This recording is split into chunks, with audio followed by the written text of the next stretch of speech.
This will be a day long remembered. Now I am the master. Welcome to another episode of Legends and Theories. And welcome to my review of Gladiator. Of course, I am kidding, and it is actually Gladiator. They just decided to do the two in the middle, so I had to make the joke. But now going into the movie, honestly, if you haven't seen the movie, there will be spoilers, but this was a really good movie. It wasn't a perfect movie, and I think the first one still is better, but this one is a good sequel. But its biggest problem is it just feels like this is the alternate way that the first Gladiator could have ended. It does feel like, at least at the beginning, that this is more or less a soft reboot of the franchise, and it is just going for the exact same story. And while there is some similar story elements, it does have enough different and a nice little twist, at least if you really just looked at the trailers and I was like me, didn't know too much about the movie and only watched the first one a few days before the second one because that's what I did, and I didn't really see that the Gladiator was going to be actually be Lucius until just a little bit before they actually said it, but that was at the point where it was very obvious that that's who it was going to be. And while I never saw that Maximus was definitely his father, I feel like it was really the only logical answer in the previous one.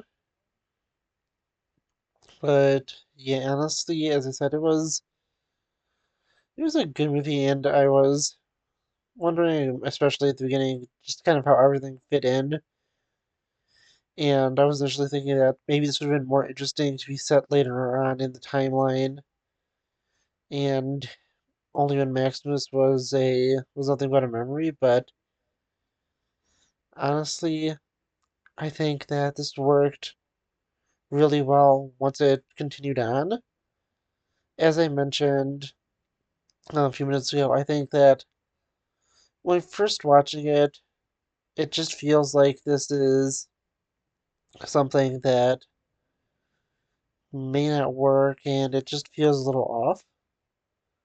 But when you're able to, at least in terms of the fact that it is, just feels like a, just sort of like soft remake like The Force Awakens was of A New Hope.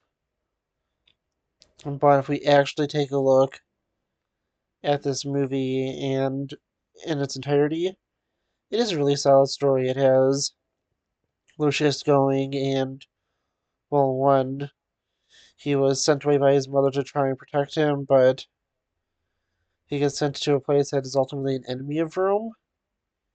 He then wants to go and take it down, and I think that the twist, once it starts to be revealed that he's actually Lucius, is a good twist, but I think, once we start setting that up, it is very obvious that it is him. And then going into really just the rest of the movie, the fights were entertaining, obviously, pun intended, and I think that it was interesting enough to see everything in this. The characters were all interesting, and having just at least some different things in this, where the people are all not on his side mainly. There are some people who are going for the Emperor's side, including his owner, where in the first Gladiator, the owner is on his side, well, Maximus' side, and does get killed for that, but here his owner is actually the main villain of it, and his ultimate death at the end was really satisfying. Again, they made the emperors in this real creeps, and they both do get killed. And the kind of ironic thing is, at the end of the movie, is only we know that, as an audience, unless I missed something, that both Caesars are dead. They only know that one of them is dead, and the other one was sort of subtly killed by the guy, by the I don't remember his name, but the slave owner, and that was a it was a pretty interesting thing to think about. But I honestly do like that ending speech and how in this one the protagonist lives, because I think it would have been just a cheap ending to also have him die, especially when that's how the previous one ended.